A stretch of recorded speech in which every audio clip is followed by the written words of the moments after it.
Assalamualaikum warahmatullahi wabarakatuh. Shalom, Om Swastiastu, Namo Buddhaya, salam kebajikan untuk kita semua. Halo teman-teman semua, perkenalkan, saya Reva Ganesha, selaku Master of Ceremony sekaligus moderator yang akan memandu jalannya acara kali ini.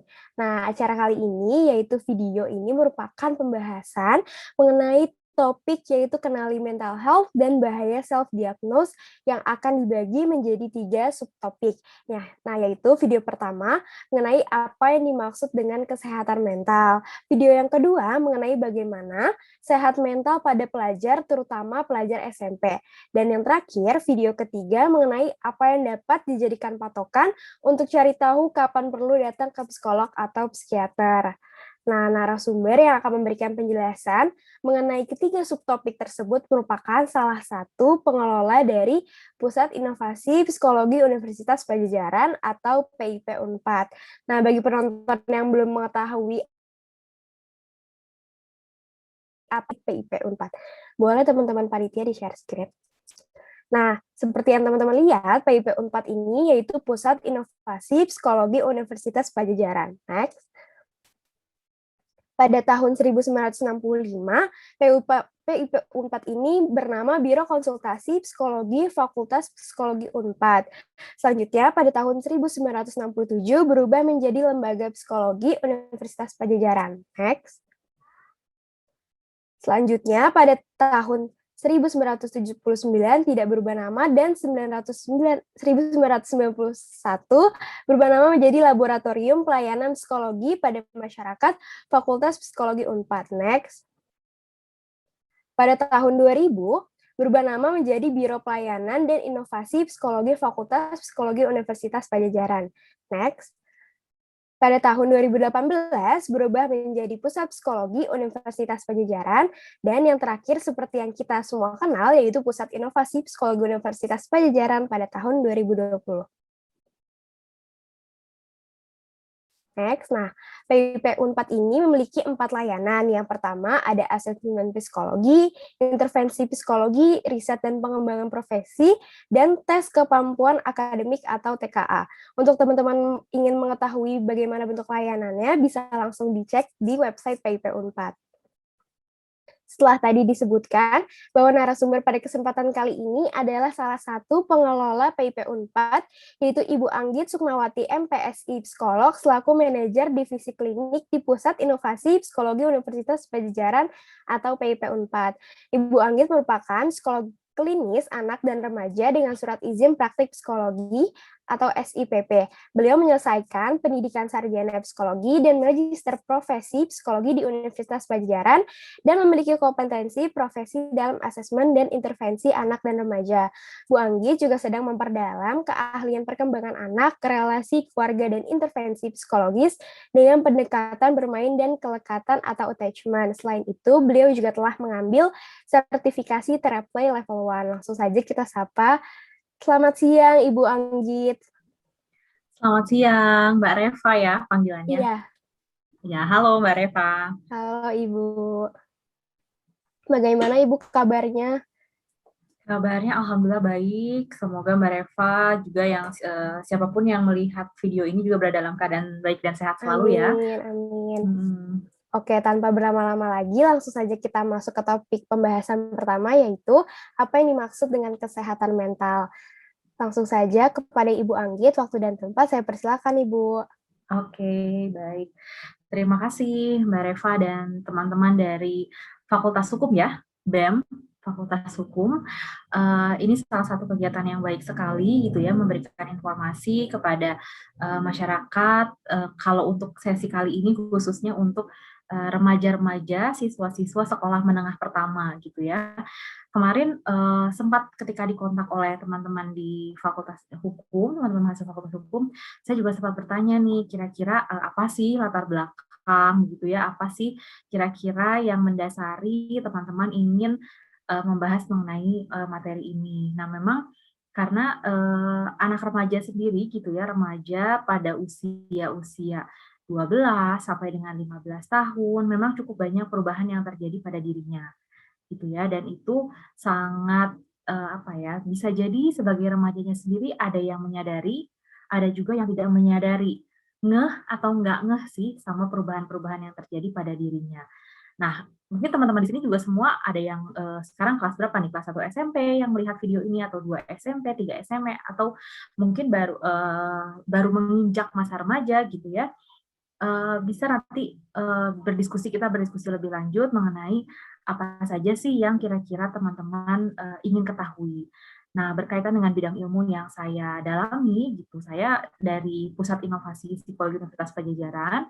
Ini adalah salah satu satuan unit usaha di bawah Unpad yang bergerak di bidang psikologi.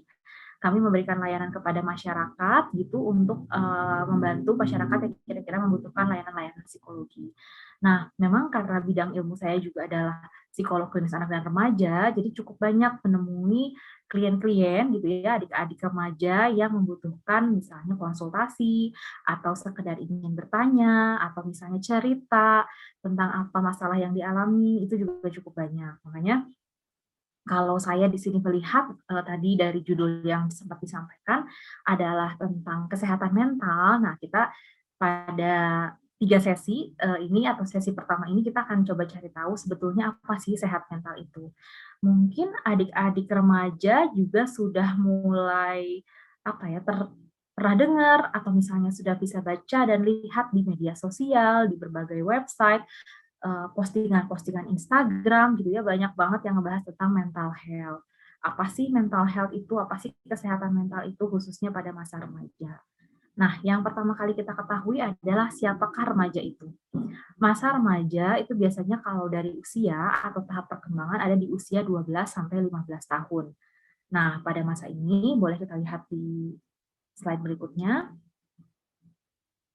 Nah, pada masa-masa ini akan terjadi cukup banyak perubahan-perubahan yang sebelumnya teman-teman tidak alami terjadi pada masa ini. Apa saja, kalau sebetulnya dipaparkan satu persatu akan cukup banyak ya sebetulnya perubahan-perubahan yang terjadi. Tapi biasanya kita akan sampaikan biasanya ada dua nih yang paling kelihatan. Perubahan fisik dan perubahan psikologis gitu. Nanti mungkin juga teman-teman bisa share atau bisa diskusi ya, kalau misalnya ada kesempatan entah di chat ataupun nanti punya pertanyaan bisa kontak ke Instagramnya @pip_unpad gitu, bisa tanya-tanya juga. Nah, berkaitan dengan perubahan fisik itu biasanya seperti yang ada contoh gambarnya di sini ya, kita dari ketika kita bayi melewati masa-masa toddler, toddler itu mungkin 3-4 tahun, lalu TK 5-6 tahun, lalu memasuki masa-masa di sekolah dasar, sampai akhirnya ke remaja. Nah, pada dasarnya kita selalu tumbuh dan berkembang gitu ya teman-teman. Saya panggilnya teman-teman aja mungkin ya yang nonton video ini. Pada dasarnya kita selalu tumbuh dan berkembang gitu. Hanya memang sedikit perbedaan di masa remaja ini bisa disampaikan yang tadinya kita terlihatnya mungkin seperti anak-anak. Nah, ini adalah fase peralihan dari masa anak-anak menuju ke masa dewasa. Inilah ada di fase remaja. Apa saja perubahan fisik yang terjadi? Sangat banyak. Mungkin yang sudah pasti kelihatan biasanya nih anak laki-laki, anak-anak cowok itu biasanya jadi tambah tingginya lebih banyak. Jadi yang biasanya mungkin tingginya sekitar berapa 1 meter, tiba-tiba bisa jadi ada yang 1,5 meter atau sampai 2 meter gitu ya. Berat badan juga. Nah, makanya nggak sedikit gitu ya remaja-remaja putri, remaja-remaja perempuan yang cukup banyak mengeluhkan, kok kayaknya makan aku tetap, tapi kok cepet banget ya gemuknya gitu. Nah, itu sangat mungkin terjadi juga karena ada perubahan-perubahan fisik yang sangat dipengaruhi oleh perubahan hormonal. Perubahan hormonal ini kalau mungkin teman-teman sudah belajar di sekolah, di pelajaran biologi gitu di SMP, otak kita memproduksi cukup banyak hormon-hormon baru nih di masa-masa remaja ini. Mungkin nanti dokter ya yang lebih tepat memberikan penjelasannya. Tapi hormon-hormon ini cukup banyak juga pengaruhnya ke perubahan fisik kita yang tadi misalnya ke area emosi juga, ke area kita bisa lebih mengendalikan diri juga, itu juga berpengaruh. Nah, fisik ini yang tadi kelihatan pasti berat badan, tinggi badan, lalu ada juga organ-organ reproduksi yang sebelumnya tidak ada, sekarang menjadi tumbuh dan berkembang. Makanya mungkin bagi remaja putri bisa jadi mengalami menstruasi di masa perkembangan remaja ini, buat remaja yang putra juga mungkin mengalami mimpi basah gitu ya. Nah, itu memang masanya terjadi pada tahap perkembangan remaja ini. Dan cukup signifikan perbedaannya ya antara remaja laki-laki dan remaja perempuan. Nah, biasanya ketika kita tidak sadari ini, kita biasanya jadinya bingung sendiri nih, kenapa saya bahas di perkembangan fisik harus kita sadari, biasanya kita bingung sendiri, misalnya, kok tadinya aku nggak jerawatan, tiba-tiba jadi jerawatan. Kok tiba-tiba tadinya waktu aku SD, misalnya, aku nggak mandi seharian, badannya baik-baik aja, kok pas SMP nggak mandi, jadi cepet bau sih badannya. Nah, itu tidak perlu khawatir, teman-teman remaja di sini, karena memang badan kita mengalami penyesuaian, mengalami perubahan yang terjadi. Sehingga kalau misalnya teman-teman sadari perubahan ini, teman-teman pun bisa jadi lebih aware kalau untuk merawat badannya, untuk membersihkan badannya itu menjadi lebih sering. Jadi teman-teman remaja nih yang biasanya mandinya sehari sekali, kalau udah remaja harus mulai mandi sehari 2 kali, karena memang fisik kita pun menyesuaikan. Yang kedua adalah perubahan psikologis. Nah, perubahan psikologis ini apa sih? Mungkin ini nanti akan banyak kita bahas kaitannya dengan kesehatan mental ya. Jadi secara psikologis itu ada aspek-aspek psikologi yang berhubungan dengan motivasi. Motivasi itu seberapa sih semangat kita belajar. Misalnya aku hari ini semangat banget, tapi besoknya enggak. Nah, itu masuk aspek psikologi, semangat belajar atau motivasi. Lalu ada kondisi emosi. Emosi itu mungkin nggak kelihatan ya, agak beda nih sama kayak fisik. Kalau fisik tadi kita bisa kelihatan tuh tingginya bertambah sentimeternya, atau berat badan bertambah kilogramnya. Kalau yang psikologis ini memang nggak kelihatan karena adanya di eh, apa ya, di jiwa gitu ya, di mental gitu, itu yang nggak kelihatan. Makanya kita bisa bisa ketika kita menyadari perubahan yang terjadi, kita bisa jadi lebih aware, kita bisa jadi lebih mengidentifikasi apa sih yang sebenarnya terjadi pada perubahan psikologi saya, emosi, dan tentu saja relasi sosial. Kalau waktu SD nih, waktu mungkin teman-teman ingat kelas 5, kelas 4, nggak terlalu memperdulikan apa ya, pertemanan, geng, atau misalnya jadi cukup nih ada 2-3 teman itu udah cukup. Nah, ketika kita remaja, ketika kita masuk ke tahap perkembangan remaja, biasanya kita akan sangat jadi lebih peduli. Mungkin ada nih teman-teman remaja yang jadinya males kalau diajak pergi keluar sama keluarga atau sama orang tua. Padahal waktu SD nyantai-nyantai aja tuh kalau mau diajakin ke undangan.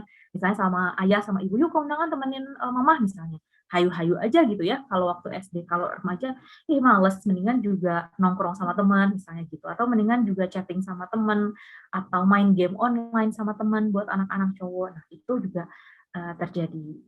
Gitu. Jadi dengan mengenali perubahan fisik dan psikologis ini, kita bisa jadi lebih ingat sebetulnya apa yang terjadi pada diri kita. Nah, mungkin boleh ke slide selanjutnya. Nah, sehat mental itu kayaknya kemarin saya sempat kepikiran gitu ya pas ngobrol sama teman-teman panitia. Kira-kira kalau buat teman-teman SMP terlalu berat nggak ya bahasa sehat mental itu atau mental health? Nah, makanya di slide ini saya mencoba mendefinisikannya adalah menjadi remaja bahagia gitu ya. Karena sebetulnya sehat mental itu adalah ketika kita bisa menikmati gitu ya, sederhananya kita bisa menikmati ketika kita menjalani peran nih sebagai remaja dalam berbagai konteks dan situasi sosial. Apa sih artinya? Gini, teman-teman sebagai remaja pasti sudah punya banyak peran. Ya, sebagai diri sendiri, sebagai anak dari orang tua, sebagai kakak atau sebagai adik di rumah ke saudara, sebagai cucu dari nenek gitu ya. Nah, itu kan adalah dalam situasi keluarga. Atau yang ketiga juga ada teman-teman sebagai dalam lingkup pertemanan atau dalam relasi sosial. Jadi bagian dari kelompok sosial. Dan ada juga peran yang terakhir sebagai siswa di sekolah. Nah, eh, ketika saya kemarin juga berpikir apa sih ciri-ciri sehat mental gitu ya, apa sih ciri-ciri kita sebagai apa sejahtera gitu ya, secara psikologis gitu, itu saya mendefinisikannya adalah menjadi remaja bahagia. Jadi ketika teman-teman sebagai diri punya apa ya namanya, bisa menikmati gitu ya, bisa mengetahui kelebihan, potensi-potensi baik, kekuatan, potensi, dan bisa memilih minat-minat aktivitas, minat-minat kegiatan, itu bisa dikatakan adalah kita sudah menjadi remaja yang bahagia. Atau kalau dalam peran keluarga nih, ketika misalnya teman-teman punya hubungan yang cukup baik dengan orang tua, artinya tadi ya, semakin kita beranjak dewasa, makin kita tadi bergerak, semakin pasti kita punya kesibukan-kesibukan yang tidak selalu bisa sama keluarga. Teman-teman jadi sibuk karena waktu belajar di sekolah lebih padat, apalagi kelas 3 SMP nih yang mau masuk ke SMA, itu kan biasanya ada bimbel, ada les tambahan, belum di sekolah juga ada pengayaan gitu ya. Mungkin waktu sama orang tua jadi makin sedikit, waktu sama keluarga makin sedikit, atau ternyata lebih banyak kegiatan-kegiatan yang harus kumpul sama teman-teman, ikut ekstrakurikuler, sama keluarga jadi sedikit. Nah, bisa tetap berkomunikasi dengan orang tua, bisa tetap menyampaikan apa yang teman-teman rasakan, misalnya berdiskusi kalau ada masalah-masalah yang dihadapi dengan orang tua. Nah, itu bisa dikatakan juga salah satu indikator menjadi remaja bahagia. Atau ketika biasanya nih makin kita berdewasa, hubungan kita dengan saudara, dengan kakak adik makin dekat. Yang dulu waktu kecil sering berantem, kalau cewek jambak-jambakan mungkin, atau kalau cowok mainnya saling pukul, nah makin dewasa biasanya akan makin dekat dengan saudara. Itu juga salah satu kriteria menjadi remaja bahagia atau memiliki sehat mental di setting keluarga. Nah, yang ketiga adalah tentang pertemanan. Nah, kalau ini pasti sangat familiar ya, familiar banget sama teman-teman. Jadi kayak misalnya kita tuh kalau di sekolah punya banyak biasanya irisan-irisan pertemanan. Irisan tuh apa ya? Kelompok-kelompok. Ada misalnya kelompok main bola, ada kelompok main basket, ada kelompok pramuka, ada juga kelompok main game online. Banyak banget mungkin ya teman-teman punya kelompok-kelompok kecil.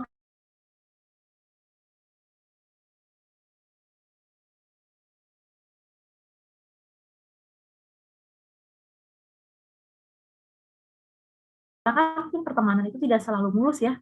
Teman-teman SMP di sini, teman-teman remaja di sini pasti pernah ngerasain yang namanya berantem sama teman, beda pendapat, atau ngerasa nggak enak, ngerasa pernah dicuekin, atau nyuekin balik gitu ya, itu sangat mungkin terjadi. Jadi ketika kita bisa menjalani pertemanan ini, lagi-lagi dengan enjoy gitu, tidak harus selalu bahagia, memang pasti ada situasi-situasi sedih yang kita rasakan, situasi marah sama teman, bete, jealous mungkin, udah pada punya pacar belum ya nih kelas 3 anak-anak SMP ya, teman-teman SMP di sini juga mungkin udah punya pacar gitu ya, berantem sama pacarnya dan segala macam. Nah, tapi bagaimana cara kita menyelesaikan permasalahan yang timbul itu dengan teman kita, dengan tadi ya apa sih teman satu organisasi, teman main. Nah, itu adalah bagian dari menjadi remaja bahagia versi saya gitu. Jadi bisa dikatakan kita bisa beradaptasi dengan berbagai situasi sosial yang kita temui dengan di antara teman-teman kita gitu. Itu yang dari sistem pertemanan. Lalu kalau untuk sekolah, nah kalau sekolah ini biasanya udah kalau buat remaja agak lumayan apa menantang ya, lumayan challenging gitu, lumayan bisa dikatakan bukan hal yang ringan gitu, karena apalagi kemarin juga saya sempat tanya nih sama pihak sekolah, kurikulumnya siswa-siswi SMP sekarang itu udah beda banget dari 5 tahun ke belakang misalnya. Sekarang mata pelajarannya sudah lebih kompleks atau misalnya, apa ya, apalagi dengan situasi pandemi sekarang ya, pembelajaran teman-teman juga jadi jarak jauh, nggak bisa tatap muka sama guru, mungkin agak terhambat juga kalau mau nanya di Zoom. Nah, tapi itu juga jadi salah satu tantangan gitu buat kita gimana bisa tetap menjalankan peran kita sebagai murid di sekolah, sebagai siswa. Mungkin bukan yang excellent banget, bukan yang selalu ranking satu, tapi kita bisa memahami materi pelajaran, kita bisa menampilkan sikap sopan santun sama guru gitu ya. Kita juga bisa tahu apa yang sebenarnya kita suka.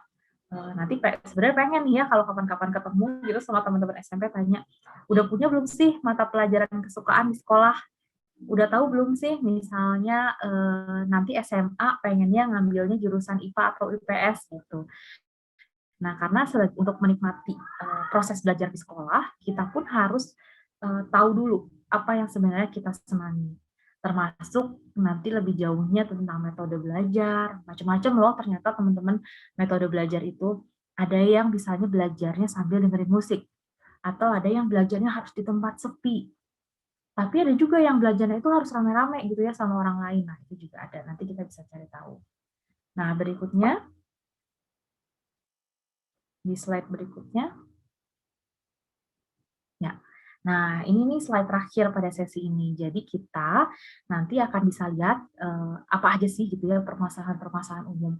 Kan tadi judul sebelumnya adalah menjadi remaja bahagia. Tapi kan memang kenyataannya pasti kita tidak bisa selalu bahagia, nggak bisa selalu happy. Ada momen-momen ketika kita sedih, ketika kita marah, ketika kita kecewa, nggak apa-apa banget gitu ya. Kalau pada nonton drama Korea nih, ada nggak ya yang nonton drama Korea di antara viewers video ini gitu ya? Ada it's okay not to be okay. Jadi, oh, nggak apa-apa kok untuk merasa tidak baik-baik saja pada suatu waktu atau pada momen-momen tertentu. Karena itu bagian dari kehidupan ya, bagian dari proses yang harus kita jalani. Nah, di sini juga dari beberapa klien nih yang saya sempat ngobrol, sempat temui, kurang lebih memang kalau teman-teman SMP, teman-teman remaja permasalahannya seperti ini nih.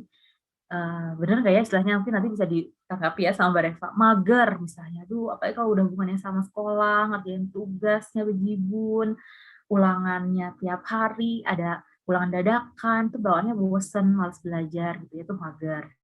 Atau nggak bisa lepas dari gadget. Jadi yang namanya handphone itu udah lebih sobi bener kayak udah lebih sahabatannya sama handphone dibanding sama benda-benda yang lain. Lalu ada juga yang karena sekarang pandemi nih, nggak bisa ketemu teman, yang biasanya ngobrol, nongkrong, enak cerita segala macam langsung, sekarang nggak bisa ketemu. Jadi paling via chat, via telepon, atau video call gitu ya. Nah, lalu ini yang warna biru nih, ini sangat-sangat umum dialami oleh teman-teman remaja, galau atau baperan. Jadi kayak misalnya, kenapa ya dia ngediemin aku ya, kok dia cuek banget ya, emang gue tuh salah apa gitu ya, atau misalnya, ih dia mah judes banget sama aku teh gitu ya. Apalagi kalau misalnya ada cowok atau cewek yang lagi ditaksir nih. Nah, itu juga biasanya jadi sumber-sumber bikin kita galau atau baper. Jadi nggak fokus mau belajar, mau makan juga jadi karena belum di chat jadi nggak semangat makan. Nah, itu sangat-sangat mungkin terjadi. Atau bullying di sekolah. Namanya saling ejek, namanya misalnya ada apa kata-kata yang kurang menyenangkan didengar gitu ya. Nah, itu juga bisa jadi sumber menjadi remaja tidak bahagia atau misalnya lagi berantem sama teman. Nah, ini sih kurang lebih permasalahan-permasalahan umum pada remaja yang biasanya bisa berpotensi membuat tempat-tempat remaja menjadi tidak bahagia atau menjadi tadi apa ya, kurang well-being, kurang sejahtera gitu ya secara psikologis. Nah, tapi nanti mungkin di sesi 2 kita akan lebih bahas lebih lanjut ya tentang bagaimana mengatasinya. Gitu. Gitu deh Mbak Reva. Oke, terima kasih banyak Ibu Anggit. Izinkan Ya. saya untuk menyampaikan ringkasan terkait materi yang tadi disampaikan ya Bu. Jadi emang pada kesehatan mental ini yang kita bahas khusus pada masa remaja di mana pada saat umur 12 sampai 15 tahun yang di mana remajanya itu masih belum menyadari atas perubahan-perubahan yang dirasakannya yang terjadi seperti perubahan fisik, kayak terkait tingginya, berat badan, dan perubahan psikologisnya juga. Nah, dari remaja ini juga memiliki peran sebagai remaja dalam berbagai konteks situasi sosial, Bu, seperti pada hubungannya dengan keluarga, dengan teman, atau pada saat menjalani kegiatan di sekolah, ada keadaan di mana juga remaja terdapat permasalahan-permasalahan yang telah Ibu sampaikan tadi ya, Bu. Kayaknya relate banget nih, Bu, sama saya juga yang mungkin pernah remaja dulunya. Kayak seperti baperan, galau, nggak bisa lepas dari gadget, atau mager atau bosan kegiatan-kegiatan di sekolah. Oke, terima kasih banyak Ibu saya ucapkan kepada Ibu Anggit selaku narasumber yang telah meluangkan waktunya dan menyampaikan materi-materi terkait kesehatan mental. Semoga materi yang disampaikan Ibu Anggit pada video kali ini dapat menambah pengetahuan teman-teman penonton ya. Dan saya ingin mengingatkan kembali kepada teman-teman penonton, jangan lupa untuk menonton video lainnya dengan topik dan video mengenai bagaimana sehat mental pada pelajar, terutama pelajar SMP, dan video mengenai apa yang dapat dijadikan patokan untuk mencari tahu kapan perlu datang ke psikolog atau psikiater. Sampai jumpa di lain kesempatan, teman-teman semua.